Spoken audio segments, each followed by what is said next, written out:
Imagine a civilization, more advanced than ancient Egypt, bigger than Mesopotamia, more organized than ancient China. They had running water in their homes 4,000 years ago.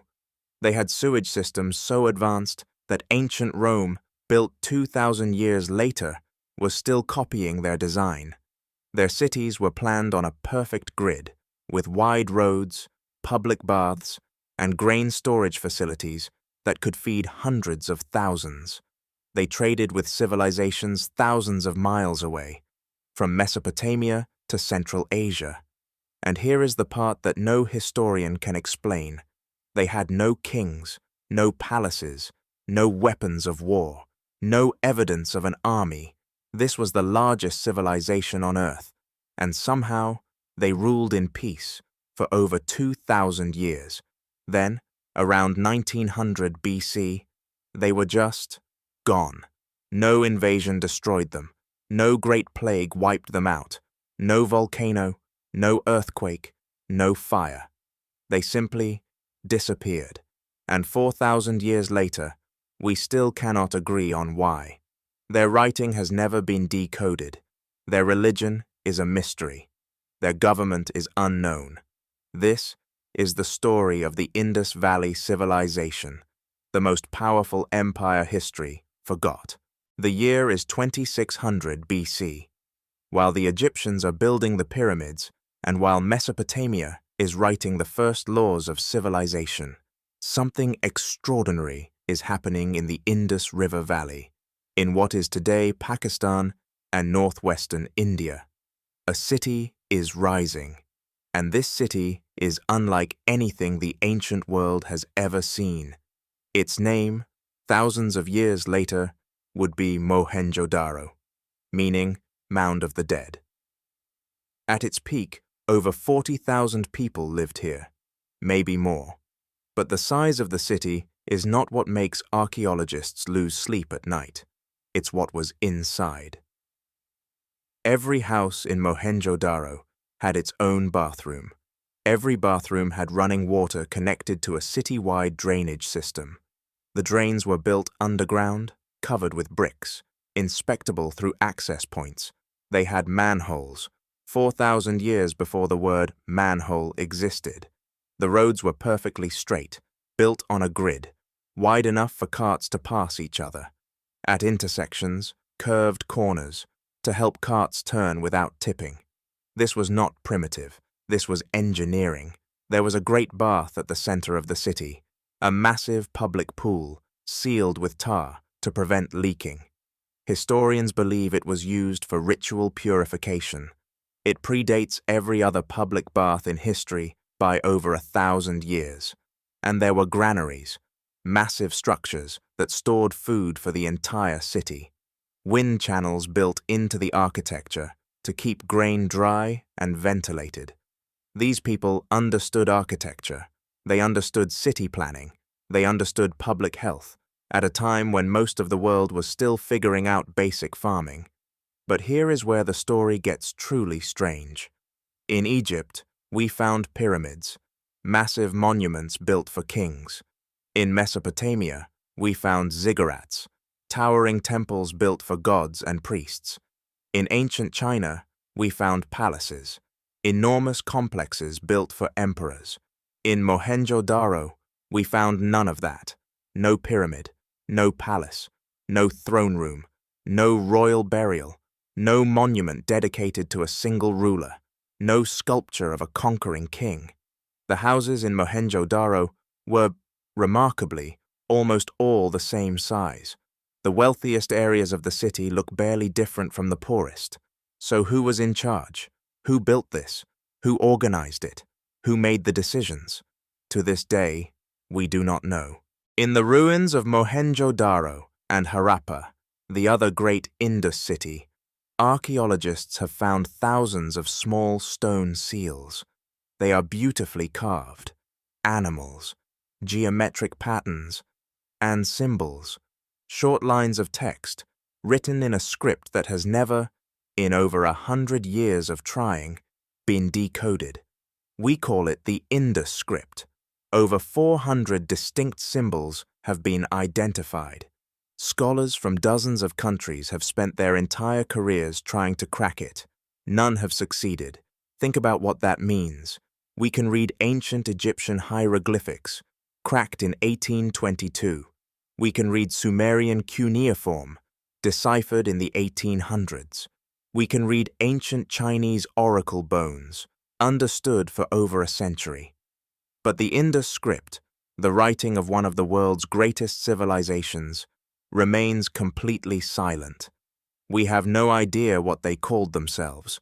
We have no idea what their rulers said. We have no idea what they believed about the universe, about death, about the gods. We have their cities. We have their tools. We have their art. But we cannot hear their voices. That is the loneliest mystery in all of archaeology. Here is another thing that makes no sense. Every great ancient civilization we know of had warriors. Egypt had armies. Mesopotamia had armies. China had armies. War is basically the engine of ancient history. Empires rise by conquering and fall when conquered. The Indus Valley Civilization covered over 1.5 million square kilometers. At its peak, it may have held 10% of the entire world's population. And we have found almost no weapons, no swords, no spears designed for battle, no fortified military structures. The walls that existed seem to have been built for flood control, not defense. No mass graves from battles, no victory monuments, no war art. How does a civilization that large, that powerful, maintain peace? How do you hold together hundreds of cities across thousands of kilometers for 2,000 years without an army? Some historians believe they had a powerful priestly class that ruled through the religion, not force. Some believe the geography itself, rivers, mountains, deserts surrounding them, protected them from outside threats. Some believe we simply haven't found the weapons yet, but the evidence we do have points to something extraordinary, a civilization that, somehow, made violence unnecessary. One more thing that defies explanation. Indus Valley artifacts have been found in Mesopotamia, modern Iraq. Mesopotamian artifacts have been found in Indus cities, lapis lazuli from Afghanistan, gold from southern India, shells from the Arabian Sea. The Indus Valley people were not isolated. They were traders, merchants, diplomats. They had a standardized system of weights and measures, the same units used across hundreds of cities spread over thousands of kilometers. This requires coordination. This requires communication. This requires some kind of governing system. And yet, we have found no evidence of what that system was. No capital city, no central palace, no clear seat of power. The Indus Valley Civilization may be the greatest political mystery in all of human history. Around 1900 BC, something changes. It starts slowly, barely noticeable at first. The great drainage systems, the pride of Indus engineering, start to fall into disrepair. New buildings are shoddier, smaller bricks, less careful construction. The standardized weights, the ones that kept trade consistent across 1,000 miles, begin to vary. Something is breaking down. Over the next 2 centuries, the major cities begin to empty. Mohenjo Daro, Harappa, Dholavira, Rakhigarhi. One by one, the great cities of the Indus are abandoned. The population doesn't die. They move. East, south, away from the great rivers, into smaller towns, rural villages, scattered communities. The civilization doesn't end with a bang. It ends with a whisper. The most widely accepted theory today involves water. The Indus Valley Civilization was built on rivers.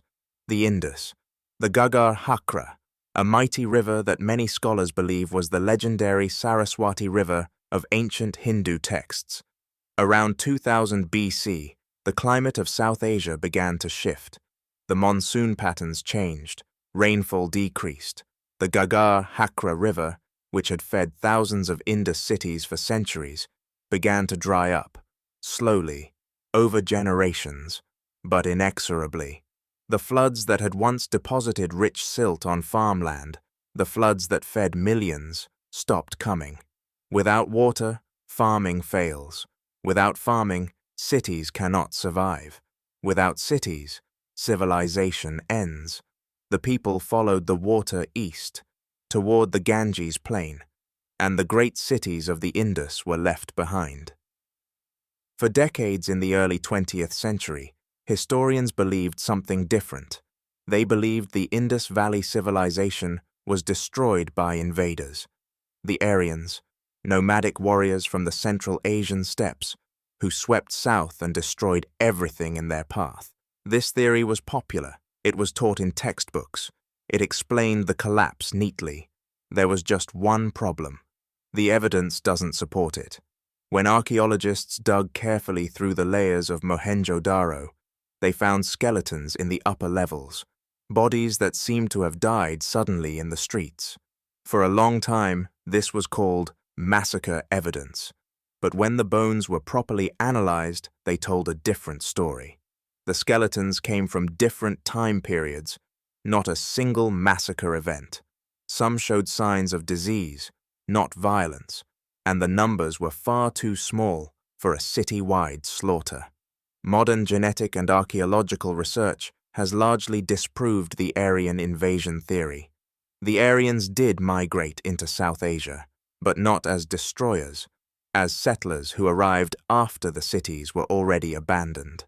The Indus Valley Civilization was not killed, it transformed. A newer, more disturbing theory has emerged from recent research. Remember those trade routes, the ones that connected Indus cities to Mesopotamia and beyond? Those same routes that were the civilization's greatest strength may have been its greatest weakness. A 2019 study analyzing ancient DNA from Indus burial sites found evidence of the Yersinia pestis bacterium, the bacterium that causes plague, in human remains from this period. Not the Black Death of medieval Europe, an earlier, possibly less lethal strain, but a strain that could travel along trade routes, moving from city to city. Combined with the drought, combined with food shortages and weakened populations, disease may have been the final push. The civilization was already weakened by failing rivers. Disease may have made it impossible to recover. The honest answer, the one that makes historians uncomfortable, is this: we don't know. The collapse of the Indus Valley Civilization was almost certainly caused by multiple factors. Climate change weakened the agricultural base. The great rivers shifted and dried. Trade networks that depended on those rivers collapsed. Disease may have struck weakened populations, and the civilization, rather than fighting to survive, simply migrated.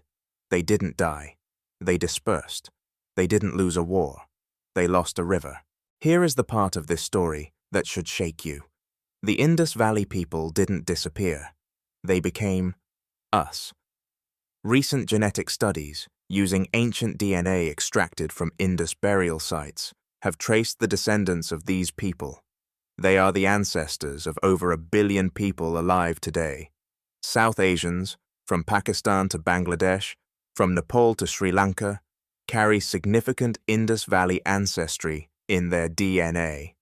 The people who built Mohenjo Daro, who carved those mysterious seals, who engineered those perfect drainage systems, their blood runs in the veins of a significant portion of humanity right now.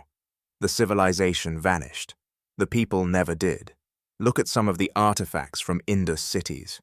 A figure seated in a cross-legged position, what looks remarkably like a meditation posture. Animals that would later become sacred in Hinduism. Bulls, elephants, cobras. A horned deity surrounded by animals that some scholars believe is a proto-Shiva figure. The Great Bath at Mohenjo Daro, used for ritual purification, echoes in the sacred bathing rituals still practiced in Hinduism today. No one can prove a direct link. The script remains unread, but many scholars believe the religious traditions of the Indus Valley people flowed, like a river underground, into the beliefs that became Hinduism. The oldest living religious tradition in the world may have roots stretching back to the most mysterious civilization in history. We know how Rome fell. It was conquered. We know how Egypt fell. It was conquered. We know how the Aztecs fell. They were conquered.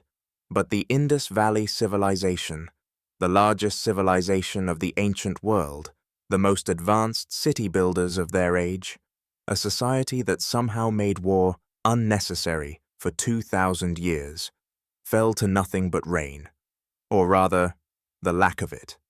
They didn't lose to an enemy, they lost to the climate, and in the 21st century, as we face our own climate crisis, that story feels less like ancient history and more like a warning.